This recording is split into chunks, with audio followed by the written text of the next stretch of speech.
పిల్లల కోసం కూడా అంతే కదా. చూడండి ఎన్ని రకాల ఐటమ్స్ ఉన్నాయి స్పూన్స్లో. చూసారు అక్కడ పెద్ద సైజు నుండి చిన్న సైజు వరకు పెట్టారనమాట. చాయ్ చెంచాల్లో కూడా ఎన్ని రకాలు ఉన్నాయి. ఇక్కడ స్పూన్స్ కొన్ని ఏమో ఓన్లీ సింగిల్ తీసుకోవడం ఉంది, కొన్ని ఏమో మనకి 3-4 అలా ఉన్నాయన్నమాట.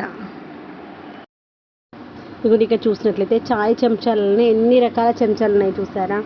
అలా రకరకాల స్పూన్స్ అయితే ఉన్నాయన్నమాట. ఈ యొక్క స్పూన్స్ అనేటువంటి కొన్ని పీసెస్ వైజ్ ప్రైస్ ఉంది, కొన్ని ఏమో వెయిట్ వైజ్ ప్రైజెస్ ఉన్నాయన్నమాట.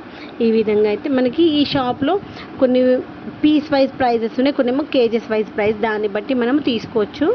ఈ యొక్క స్పూన్స్ అయితే చాలా బాగున్నాయి. మనము పెళ్ళిళ్ళు, ఇప్పుడు పెళ్ళికి పెట్టుబడి ఉంటాయి కదా, ఆ టైంలో మనం ఒక్క షాప్కి వెళ్ళామంటే మనకు కావాల్సిన ఐటమ్స్ అన్నీ తెచ్చుకోవచ్చు. లేదంటే మన వంట రూమ్లో ఏమన్నా ఇంకా కొంచెం ఎక్స్ట్రాగా కొత్త ఐటమ్స్ కొనుక్కోవాలి, కొంచెం వెరైటీగా కొనాలి అనుకున్నప్పుడు ఇట్లాంటి ప్లేస్లకు వెళ్ళినాం అనుకోండి, అన్ని